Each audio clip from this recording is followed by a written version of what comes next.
Soy Posidia Pineda Gómez, docente de la Universidad Nacional, sede Manizales, y en esta oportunidad vamos a desarrollar el gran tema de trabajo, energía y potencia correspondiente a la asignatura de Física Mecánica. En esta sesión vamos a hablar de el trabajo de una fuerza constante y la relación que existe entre trabajo y energía cinética. Como preámbulo les puedo decir que la energía es un concepto muy universal, muy de la ciencia, pero muy de la vida diaria también. La energía no la podemos atribuir como una característica de un cuerpo o de un sistema, sino más bien como un atributo que tiene un cuerpo en un momento determinado. La energía logra que hagamos transformaciones y estos tipos de transformaciones pueden ser transformaciones físicas, transformaciones químicas o transformaciones biológicas. Las transformaciones las hacemos a través de las fuerzas por medio de lo que denominamos el trabajo. El trabajo, entonces, lo debemos pensar como una forma de transformación de energía. Siempre que hacemos un trabajo necesitamos una fuerza. En el tema de energía, el hombre siempre se ha preocupado por buscar nuevas fuentes de energía que le faciliten la vida. Si nos remontamos a las épocas del inicio de la humanidad, ellos descubrieron el fuego como una ayuda energética. También inventaron la rueda, inventaron la vela para impulsar barcos de navegación, inventaron molinos de viento, la máquina de vapor, descubrieron el carbón, la electricidad, el petróleo. Luego ya más adelante la energía nuclear. Hoy en día estamos en esa época de energía nuclear, energía atómica, biocombustibles. Como podemos ver siempre, la humanidad está en busca de esas nuevas fuentes de energía que permitan su subsistencia. Vamos a ver la siguiente animación donde podemos ver formas y cambios de energía. En esta animación vamos a poder observar las diferentes formas de energía. Aquí tomamos 5, pero existen muchas más, y las transformaciones que pueden ocurrir entre ellas. En la simulación, entonces, observamos, vamos a tener energía mecánica, energía eléctrica, energía térmica, energía lumínica y energía química, cada uno simbolizado con un cubito de color. Ya la energía mecánica, que es el tema que nos compete para esta sesión, es la energía donde se involucran movimientos. Entonces vamos a observar la simulación para ver estas transformaciones. Lo primero que tenemos es una fuente de agua que está dotada de una altura, y cuando ponemos el agua en movimiento se aprovecha esta energía para mover el piñón. A su vez, el piñón es capaz de desencadenar un mecanismo donde hay una transformación de energía eléctrica, y por el cable fluyen electrones, y entonces hay una corriente eléctrica que es capaz de calentar una resistencia. Entonces hay flujo de calor, allí energía térmica, y calentar el agua, y observamos que hay aumento de temperatura también. Vamos a cambiar la fuente de generación. Entonces ya quitemos el agua. Vamos a dejar que ya no hay más transformación de energía, el agua quedó un poquito caliente, y vamos a poner energía lumínica. La energía lumínica, entonces, por ejemplo, el sol. Pero vemos que estos rayos del sol no son capaces de mover el mecanismo del piñón. Así lo tengamos muy fuerte, porque no hay nubes, no es capaz de hacer esta transformación. Vamos a cambiar la fuente. Ahora vamos a poner vapor. Pero para poner vapor primero hay que calentar el agua. Entonces vamos a poner un flujo de calor, y el agua calienta. Cuando tenemos el punto de ebullición aparece el vapor de agua, que es capaz de mover el mecanismo, y a su vez otra vez se genera una transformación en energía eléctrica, y puedo tener también una energía térmica cuando caliente el agua. También puedo tener otra fuente de energía originada por movimiento. Como vemos, es una bicicleta que va a poder ser activada por una persona y que poniendo una banda de transmisión podría también poner en movimiento el mecanismo del piñón. Pero para eso tenemos que generar el movimiento del pedal y de las piernas. Entonces vamos a aumentar la velocidad y ahora el movimiento de las piernas sobre los pedales de la bicicleta generan energía mecánica que luego hacen de nuevo la transformación. Observen la energía necesaria para que la persona haga el trabajo, que es la energía química. Ahí ya se le agotó su energía y dice, aliméntame. Vamos a alimentarla, le vamos a dar otra vez más fuente de energía química. Ella puede transformar esto en movimiento y se produce el mecanismo de transformación de una forma en otra, como lo habíamos ya dicho. También podemos no solo calentar el agua, entonces vamos a alimentarla para que nos siga suministrando energía. Podemos también encender un bombillo y cuando encendemos un bombillo convencional como este, vamos a ver que tenemos que un filamento se calienta, luego tenemos manifestación de energía térmica y también luz, es decir, energía lumínica. Vamos a alimentarla de nuevo para que nos produzca más energía. Vemos acá otro bombillo, esta vez ya no es de filamento, sino de gas y entonces podemos tener de nuevo la transformación a energía lumínica. Entonces vemos energía química, energía mecánica, energía eléctrica y energía lumínica. Podemos también a través de un movimiento generar otro movimiento. Voy a cambiarle esto, por ejemplo, al mecanismo del piñón. Vamos a alimentarla para que siga moviendo el pedal. Se transmite la energía al movimiento del piñón. Genero el flujo de electrones y esto por un mecanismo de motor puede mover el ventilador. En este caso tenemos transformación de energía mecánica. Primero energía química, energía mecánica. Allí hay un poco de calentamiento en los pedales y en las ruedas de la bicicleta. Luego habrá un poco de energía térmica, luego energía mecánica al movimiento. Luego tendremos la energía eléctrica y finalmente energía mecánica también. Solo nos queda una cosita por resolver y fue el hecho de que, ¿y entonces cuándo es que el sol puede activar el piñón? Pues no lo podrá activar porque este mecanismo no es posible, pero sí, si cambiamos, por ejemplo, vamos a detenerla y vamos a poner el sol. Entonces el sol nos va a generar. Y ahora cambiemos el piñón por una celda solar. Ahora la celda solar sí es capaz de hacer una conversión de energía lumínica, luego en energía eléctrica, y puedo hacer las diferentes transformaciones, inclusive puedo mover el mecanismo del piñón. Entonces con eso podemos tener distintas formas de energía, las 5 que comentamos, más diferentes transformaciones entre ellas. Como vamos a ver más adelante, estos intercambios de energía requieren aparición de fuerzas que ejecuten trabajos. Por lo tanto, habrá relación entre energía y trabajo. Como observamos en la animación, siempre se requirió alguna fuente de energía, un desarrollo de fuerzas que hicieran un trabajo. Así que vamos a iniciar con la conceptualización de trabajo de una fuerza.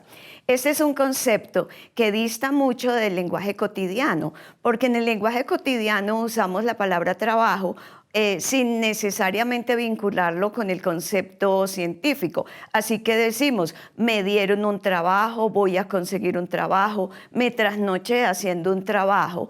Y esto no necesariamente enmarca dentro del concepto de trabajo en la ciencia. En sentido físico, para hacer un trabajo necesitamos una fuerza, pero esa fuerza realiza trabajo solo si logra un desplazamiento o logra una deformación. Así que si yo todo un día me paso empujando un muro durante 8 horas y no muevo el muro, físicamente no he realizado ningún trabajo porque no he logrado esa transformación. Vamos inicialmente a tomar este concepto de la manera más sencilla, que es el trabajo a través de una fuerza constante. En la imagen ustedes pueden ver un cuerpo que lo asociamos a una partícula que está sometida a una fuerza y esta partícula podría estarse moviendo por medio de la fuerza, un pequeño desplazamiento que he llamado delta de R. Como ven, para el trabajo vamos a vincular estas dos variables que son cantidades vectoriales, la fuerza y el desplazamiento. Sin embargo, el trabajo es una cantidad escalar. Por eso, a partir de estos dos vectores lo vamos a definir a través de una operación matemática que ustedes conocen, que es el producto escalar o el producto vectorial de dos vectores. Bien, entonces diríamos que el trabajo, que es un escalar, está definido por el producto punto de la fuerza y el desplazamiento. Como saben ustedes por álgebra lineal, cuando tengo un producto punto A punto B, eso lo puedo desarrollar como la magnitud del vector A por la magnitud del vector B por el coseno del ángulo. Eso quiere decir que aplicado esto al trabajo, diríamos que trabajo es la magnitud de la fuerza por la magnitud del desplazamiento por el coseno del ángulo que exista entre estos dos vectores. Siempre que hablamos en sentido científico, vamos a tener que hacer mediciones y asociar unidades de medida a estas cantidades. ¿Cuál es la unidad de medida para el trabajo? De la definición lo podemos obtener. Si la fuerza la expresamos en newton y el desplazamiento en metros, vamos a obtener newton por metro, que se define como un joule. Un joule entonces equivale a 1 kilogramo por metro cuadrado sobre segundo cuadrado. Esa sería la unidad del sistema internacional en MKS. A partir de esta definición de trabajo como la fuerza por el desplazamiento del coseno del ángulo, podemos tener tres observaciones. La primera es que cuando tengo una fuerza más intensa puedo desarrollar un mayor trabajo. La segunda, que si logro una mayor deformación o mayor desplazamiento, también voy a lograr más trabajo. Pero la más interesante es la tercera, el ángulo entre la fuerza y el desplazamiento, porque esto nos puede definir el tipo de trabajo realizado. De hecho, puedo tener entonces trabajo positivo, trabajo negativo o inclusive trabajo nulo, y esto se relaciona con la dirección en la cual están actuando las fuerzas con relación al desplazamiento. Veamos en esta figura donde la fuerza actúa en la misma dirección que el desplazamiento. Decimos ahí que el ángulo entre los dos vectores es un ángulo de 0 grados y por lo tanto el coseno de 0 es 1 y nos quedaría un trabajo positivo. En cambio, en la segunda imagen vemos que la fuerza está actuando contraria al desplazamiento. El ángulo entre los dos vectores sería 180 grados. Como el coseno de 180 grados es menos 1, el trabajo nos quedaría negativo. Y observamos en la tercera imagen donde la fuerza está aplicada de manera perpendicular al desplazamiento. Aquí el ángulo sería 90 grados entre los dos vectores y entonces el coseno de 90 es 0 y el trabajo queda nulo. Cuando el movimiento es rectilíneo, el desplazamiento lo podemos escribir en una única componente. Entonces, delta R, que puede ser expresado en componentes X, Y, Z en el espacio, ahora lo voy a limitar solo a un grado de libertad, diciendo que la partícula solamente va a tener movimientos a lo largo de la dirección X. Así que vamos a definirlo de manera sencilla como que el trabajo es equivalente a la fuerza por el desplazamiento en X por el coseno del ángulo. A continuación, vamos a hacer un ejemplo que nos permite ver ya en la vida diaria cómo funcionaría el concepto de trabajo y cómo estas fuerzas nos permiten justamente desarrollar la labor. Ven ustedes en el dibujo un tractor que está arrastrando un carrito, un trineo se llama. Voy a leerlo para que entonces tengamos el contexto de todo el ejemplo. Un granjero engancha su tractor a un trineo cargado con leña y lo arrastra por 40 metros sobre un suelo que es horizontal. La masa total del trineo y la carga es de 1.500 kilogramos. El tractor ejerce una fuerza constante de 400 newton a 30 grados sobre la horizontal como se muestra en la figura. Una fuerza de fricción que es constante de 2.800 newton se opone al movimiento del trineo.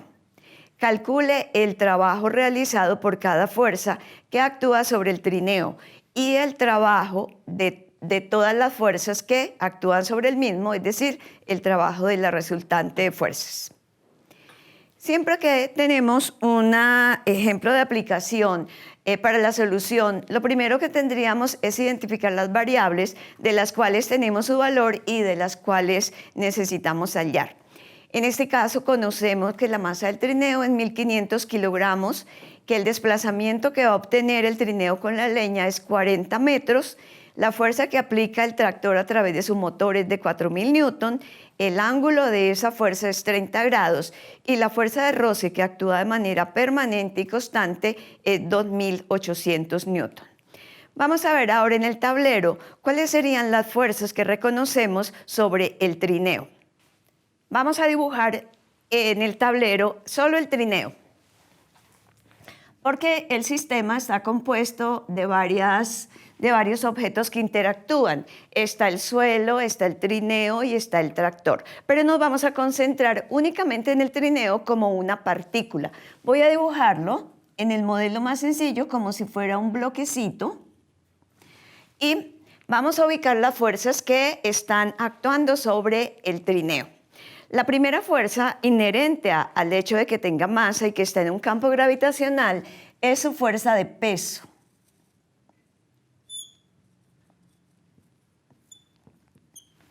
No va a poder faltar esa fuerza en general. La segunda fuerza es la fuerza que el suelo ejerce sobre el trineo por el hecho de estar sostenido en ello. Esta fuerza ustedes la reconocen y la hemos reconocido como la fuerza normal.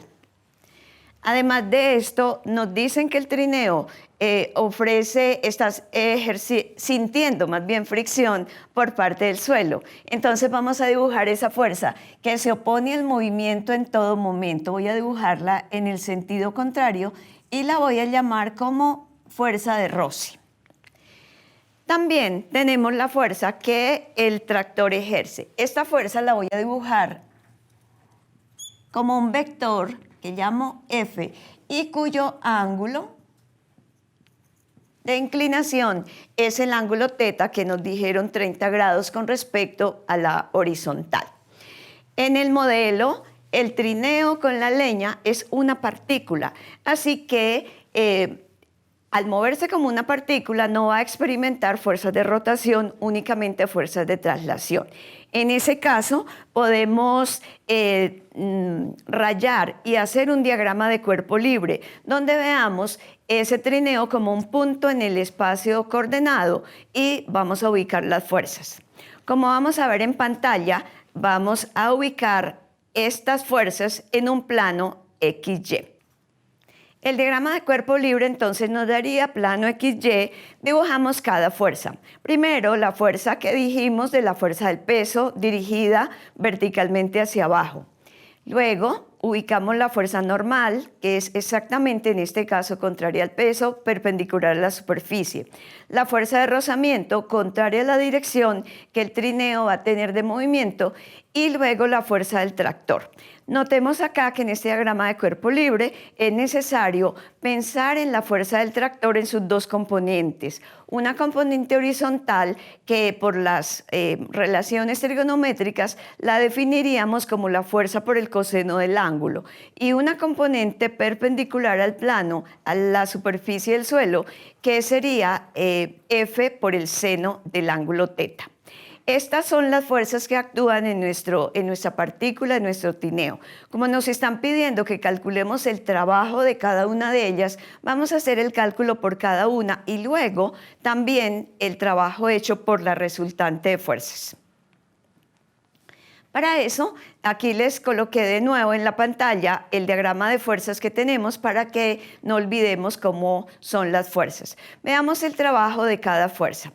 Primero vamos a iniciar diciendo que todas las fuerzas que están actuando acá son constantes. El peso, la normal, la fuerza de roce y la fuerza que ejerce el tractor. Por esa razón podemos aplicar la relación trabajo igual a fuerza por desplazamiento por el coseno del ángulo. Empecemos por el trabajo que hace el peso cuando el trineo se mueve a lo largo del eje X. En este caso vamos a tener que el ángulo formado entre el desplazamiento, que es el eje X, y el peso que está en el eje menos y es menos 90 grados. Cuando decimos coseno de menos 90 nos da 0, por lo tanto no es necesario poner los valores numéricos. Ya vemos que esta fuerza que es perpendicular al desplazamiento nos produciría un trabajo nulo. Lo mismo sucede con la fuerza normal, porque la fuerza normal va perpendicular en el eje Y positivo, el desplazamiento va en el eje X y por lo tanto el ángulo entre estos dos vectores es 90 grados. Como el coseno de 90 es 0, también este trabajo queda nulo. Cuando vamos a hacer el trabajo, hacer la cuenta para el trabajo hecho por el tractor, ahora si tenemos un ángulo diferente de 90 o menos 90 y vamos a obtener un valor numérico. Así que el trabajo que llamé W sub F sería equivalente al valor de la fuerza que hace el tractor por el desplazamiento que obtiene por el coseno del ángulo, que en este caso es 30 grados. Cuando colocamos los valores numéricos, entonces tenemos así. El trabajo que hace la fuerza del tractor sería 4.000 newton, que nos lo aportó el problema como el valor de esa fuerza constante, por 40 metros de desplazamiento y el coseno de 30 grados. Ponemos la calculadora para calcular estos valores correctamente y obtenemos un trabajo equivalente a 138.564.1 joule. Cabe destacar que newton por metro es joule, como habíamos dicho antes. Muy bien, ahora vamos a calcular el trabajo hecho por la fricción. En este caso, la fricción está en dirección opuesta al desplazamiento y el ángulo entre los dos vectores es 180 grados. Como sabemos, el coseno de 180 grados es menos 1. Entonces, el valor que nos va a dar la fricción, el trabajo de la fricción es un valor negativo, equivalente a la magnitud que nos lo aportó el problema de 2.800 newton, por el valor del desplazamiento, que es 40 metros, por el coseno de 180. Y el valor es negativo con un valor de 112.000 joules de trabajo hecho por la fuerza de fricción. Ya tenemos el trabajo hecho por las 4 fuerzas que intervienen: el peso, la normal, la fuerza del tractor y la fricción. Ahora solo basta que las sumemos. El trabajo total entonces sería el trabajo hecho por cada una de las 4 fuerzas y lo sumamos simplemente algebraicamente. El trabajo hecho por el peso fue 0, el de la normal 0, el de la fuerza del tractor 138.564.1 y el de la fricción fue negativo de 112.000 joule. Cuando redondeamos la cifra nos quedaría un trabajo total de 26.564.1 joule. Ahora procedemos a hallar el trabajo por otro método. En este caso hicimos la cuenta del trabajo hecho por cada fuerza individual y lo sumamos, pero también vamos a compararlo con lo que sucedería si lo hacemos al contrario. Primero hallamos la fuerza total o la fuerza neta y luego hallamos el trabajo de la fuerza neta. Podemos considerar la fuerza neta como sus dos componentes, que son la sumatoria de las fuerzas en X y la sumatoria de las fuerzas en Y. Ahora veamos que como el tractor se mueve de manera horizontal, él va a tener un equilibrio vertical. Eso quiere decir que cuando hagamos el balance de las fuerzas de manera vertical, este balance nos va a dar 0. Quiere decir que no hay aceleración en el eje Y. Por eso decimos que la sumatoria de fuerzas es 0, que en este caso, según el diagrama de fuerzas que estamos observando, nos darían la normal más la componente de la fuerza la fuerza del tractor por el seno del ángulo, menos el peso, y este valor es 0. Sin que nos interese el valor de cada fuerza, sabemos que la sumatoria nos debe dar 0. Entonces, si la sumatoria de fuerzas en X es 0, quiere decir que la fuerza neta está representada solo por las fuerzas en Y. Y para estas fuerzas en Y, según el diagrama de cuerpo libre que tenemos, vemos lo siguiente. Tenemos una fuerza en el eje X horizontal positivo, que sería la fuerza que hace el tractor en esta dirección, F coseno del ángulo θ. Y tenemos una fuerza opuesta, que sería la fuerza de Rossi. Así que este valor de fuerza ya no nos va a dar 0 seguramente, porque el tractor resulta moviéndose con esa fuerza neta. De hecho, vamos a hacer el balance con los valores que conocemos. Entonces, la fuerza del tractor, 4.000 newton por el coseno de 30 grados, a eso le restamos la fuerza de roce, que es constante, 2.800 newton. Obtenemos una resultante de 664.1 newton, y este sería el valor de la fuerza neta que está ejerciendo todo el conjunto de fuerzas sobre el tractor. Ahora, esa fuerza neta pues vendría a ser constante, y le volvemos a aplicar el concepto de trabajo de fuerza constante, que sería la fuerza neta por el desplazamiento por el coseno que haría la fuerza neta, por el ángulo entre la fuerza neta y el desplazamiento. Como la fuerza neta nos dio en X y el desplazamiento está en X, el ángulo entre los dos será 0. Así que vamos a tener que el trabajo de este resultante de fuerzas, que llamamos trabajo neto, sería 664.1 newton por 40 metros de desplazamiento, y nos da 26.564 joule. Como se esperaba entonces, hemos obtenido el mismo valor por los dos métodos. Primero, el trabajo hecho por las fuerzas individuales, que al sumarlos obtuvimos 26.564.1 joule, o el trabajo hecho por la fuerza neta de 26.564 joule, que son valores en realidad constantes. Observemos que la fuerza neta no es nula. Eso quiere decir que el trineo se va a acelerar, va a cambiar la velocidad en la medida que se va desplazando. Es posible también relacionar el trabajo con la energía cinética, porque hasta ahora hemos relacionado el trabajo con el cambio de posición, es decir, con el desplazamiento, pero es posible también relacionarlo con la rapidez que va obteniendo la partícula por la acción de las fuerzas que están trabajando sobre ella. Para esto, veamos el siguiente ejemplo. Como lo muestra el dibujo, vamos a tener un bloque deslizándose sobre una superficie horizontal, y la mano va a ejercer una fuerza. Como ven en el diagrama, está el vector de velocidad que nos indica la dirección del movimiento. En el primer esquema tenemos el diagrama de fuerzas, que sería la normal, el peso y la fuerza que ejerce la mano, que sería en este caso hacia la derecha. Entonces la mano empuja hacia la derecha el bloque, y la fuerza neta sobre el bloque entonces es hacia la derecha, porque la normal y el peso se anulan debido a que no hay movimiento vertical. En el segundo caso, ahora la mano ejerce fuerza hacia la izquierda. La sumatoria de fuerzas nos da hacia la izquierda, porque otra vez la normal y el peso no ejercen acción sobre ese movimiento. Y en el tercer caso, la mano empuja verticalmente hacia abajo en la misma dirección que está el peso.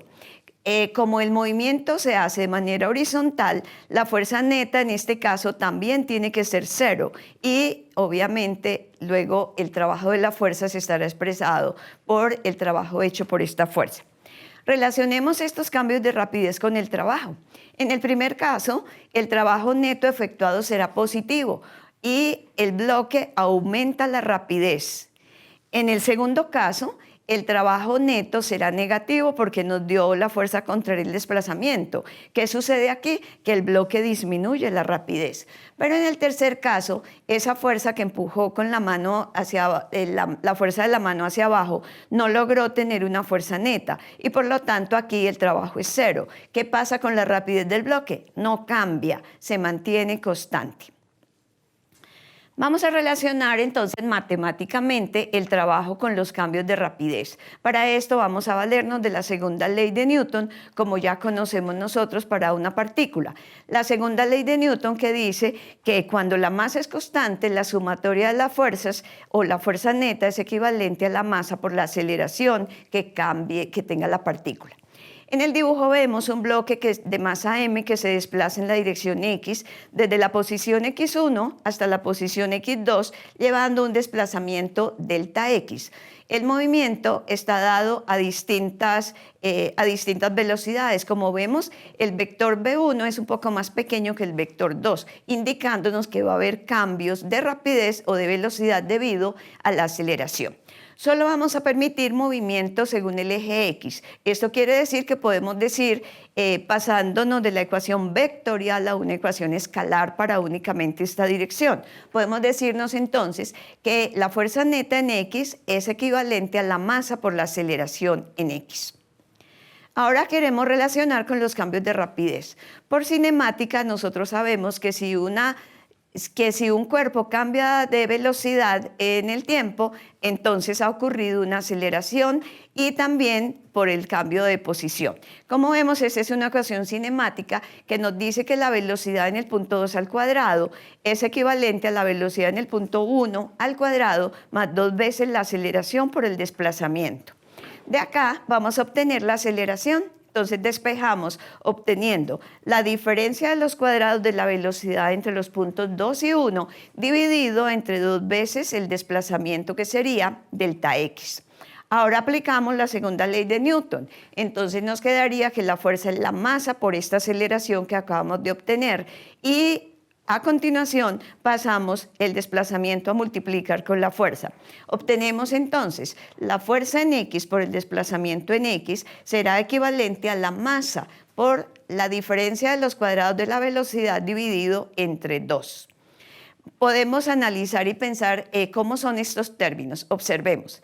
El término Fx por delta x representa el trabajo de la fuerza que se está haciendo durante el recorrido. Y como este trabajo lo expresamos con W, ahora organizamos los dos términos del lado derecho y nos quedaría 1/2 de la masa por velocidad al cuadrado menos velocidad 2 menos 1/2 de la masa por la velocidad 1 al cuadrado. Entonces aquí estamos relacionando el trabajo con el cambio de rapidez. Este término, 1/2 de masa por velocidad al cuadrado, lo denominamos energía cinética. Luego, la energía cinética depende exactamente de dos variables importantes que la partícula tiene. La primera es la masa. La masa de la partícula nos dice que entre mayor masa tenga en esta relación, mayor energía cinética va a tener. Pero también depende de la velocidad al cuadrado. Cuando decimos al cuadrado, entonces nos interesa la magnitud de la velocidad, no la dirección. Por lo tanto, depende de la rapidez. Las unidades de medida serán entonces para la masa kilogramos, y para la velocidad al cuadrado, la rapidez al cuadrado sería metro cuadrado sobre segundo cuadrado. Como ya sabemos, esta unidad nos define el joule, y también lo podemos expresar en unidades CGS, es decir, en el sistema donde la masa se mide en gramos, el desplazamiento en centímetros y el tiempo en segundos.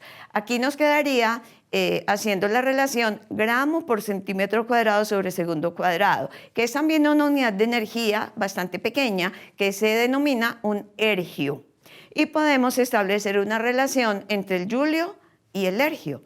El julio es una unidad muy grande, tanto que equivale a 10 a la 7 ergios. Cuando lo comparo las dos unidades, ahí tenemos la relación para las dos. Bien, entonces retomando nuestra relación que obtuvimos de trabajo con los cambios de rapidez, entonces tenemos que el trabajo es equivalente a 1/2 de la masa por la velocidad 2 al cuadrado menos 1/2 de la masa por la velocidad 1 al cuadrado. Recordar que en realidad es la rapidez en cada momento. Así que definimos la energía cinética como ese término que nos marca 1/2 por la velocidad al cuadrado. Así que podemos decir que el trabajo equivale a la energía cinética del punto 2 menos la energía cinética del punto 1, es decir, marcando la relación trabajo y energía cinética. Esta ecuación es demasiado importante para la física y se denomina el teorema trabajo y energía cinética. Este teorema es válido para todo tipo de fuerzas que actúe sobre las partículas, de ahí su importancia. Analicemos esta relación donde vemos que el trabajo equivale al cambio en la energía cinética. Vamos a escribir en la primera parte el trabajo como un medio de la masa por, y vamos a factorizar los términos de velocidad para que tengamos un análisis más rápido. Si decimos que trabajo es un medio de la masa por velocidad 2 menos velocidad 1 al cuadrado, podemos decir lo siguiente. ¿Qué pasa si la velocidad 2 es mayor que la velocidad 1? Eso significa que la rapidez está aumentando y cuando la rapidez está aumentando, esa resta nos da positiva y por lo tanto el trabajo es positivo. En el segundo caso, cuando la velocidad 2 es menor que la velocidad 1, está diciendo que está disminuyendo la velocidad. En este caso, como la rapidez disminuye, el trabajo es negativo. Y en el tercer caso, vamos a suponer que durante el recorrido la velocidad no cambió porque la rapidez del momento 2 es equivalente a la del momento 1 y entonces se mantiene constante y el trabajo es nulo. Relacionándolo con lo que vimos con las fuerzas, el primer caso sería equivalente al hecho de que la fuerza actúa en la misma dirección del desplazamiento. El segundo caso, cuando la fuerza actúa contraria al desplazamiento. Y el tercer caso, cuando la fuerza neta es 0. Luego entonces no nos va a dar cambios de rapidez. Una cosa bien interesante que tenemos que ver es que esta ecuación es una ecuación escalar, es decir, que no están involucrados los vectores de velocidad, de fuerza, de demás. El trabajo, de hecho, es un escalar. El hecho de esto significa que para la energía cinética no nos interesa la dirección de la velocidad, solo nos interesa su magnitud, es decir, la rapidez. El teorema de trabajo-energía, como les digo, es un teorema muy importante para la física, no solo para la física mecánica, para otras ramas de la física también. Y en este caso lo podemos generalizar tanto para fuerzas que no son constantes como para trayectorias que no son rectas, como en el caso que estábamos analizando, pues que se ceñía fuerza constante y trayectoria rectilínea, pero más adelante vamos a ver que esto es válido para todo tipo de trayectorias y para fuerzas variables.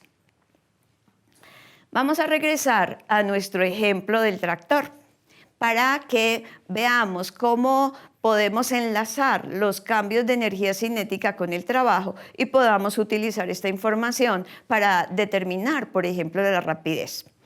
Es como dice en el ejemplo, volvamos al ejemplo del trineo, donde recordemos que las fuerzas actuaron sobre él, se desplazó durante 40 metros y cada una de las fuerzas realizaron trabajo y hubo un trabajo neto. Entonces vamos a preguntarnos cuál es la rapidez que adquiere este trineo después de haber avanzado los 40 metros, pero suponiendo que la rapidez inicial era de 2 metros por segundo. Para eso volvamos al tablero.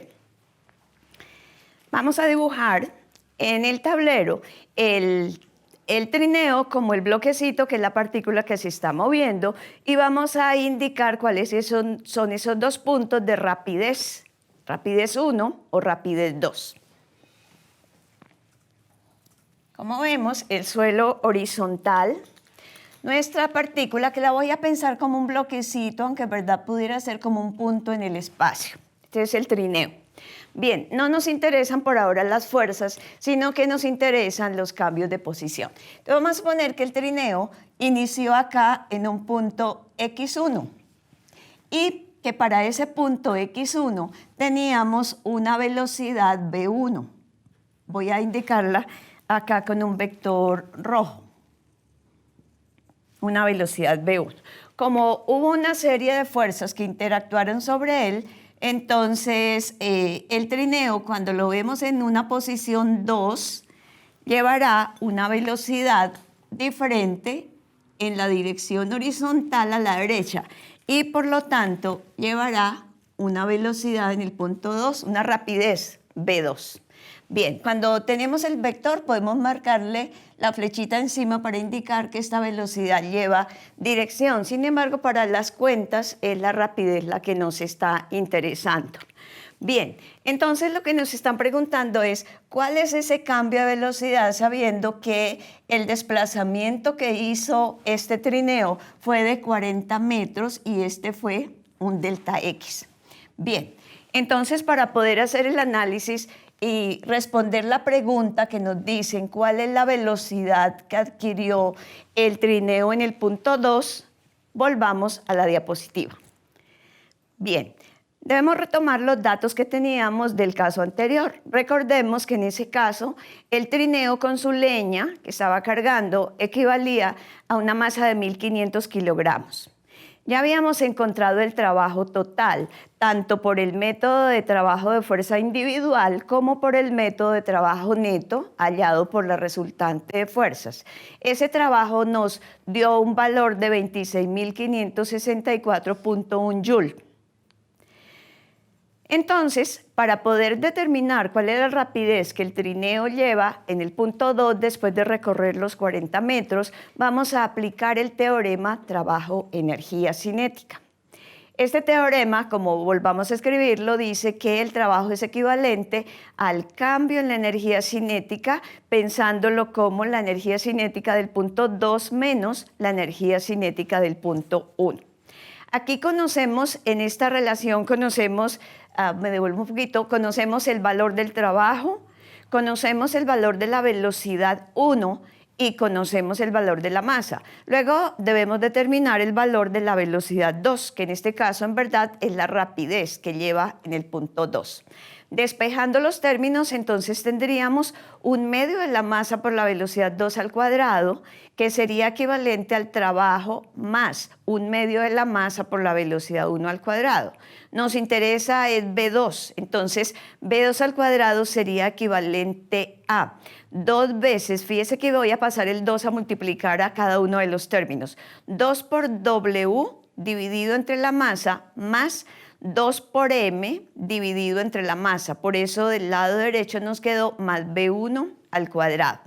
Como conocemos los valores de Wm y B1, entonces sustituimos y nos quedaría el valor de B2. B2 sería la raíz cuadrada de 2 veces el trabajo dividido entre la masa más B1 al cuadrado. Cuando colocamos los números que serían 2 veces 26.564.1 Joule dividido la masa 1.500 kilogramos más B1 cuadrado, que son 2 metros por segundo al cuadrado, según lo aportado por el problema. Hacemos las cuentas y obtenemos una rapidez de 6.28 metros por segundo. Esa sería la rapidez que adquiere el trineo con su leña debido al trabajo que realizan las fuerzas que estaban actuando sobre él.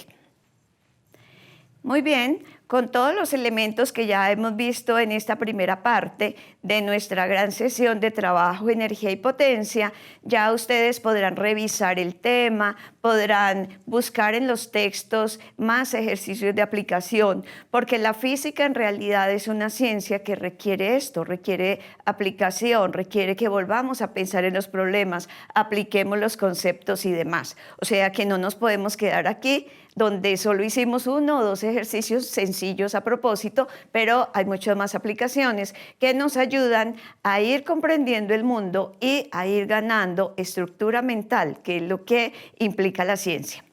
Bien, entonces hoy hemos aprendido en general que las fuerzas pueden realizar un trabajo y lograr transformaciones de energía. El trabajo es hecho, hoy lo vimos como el trabajo de una fuerza constante, donde interesa la magnitud de la fuerza, interesa el desplazamiento y la dirección entre el vector desplazamiento y el vector de fuerza. Pero también pudimos relacionar el trabajo con los cambios de energía cinética y redactamos o encontramos el teorema general muy importante que relaciona trabajo y energía cinética, que puede ser muy útil en otras ramas como lo dijimos. Muy bien, hasta aquí por hoy, nos vemos en próximas sesiones.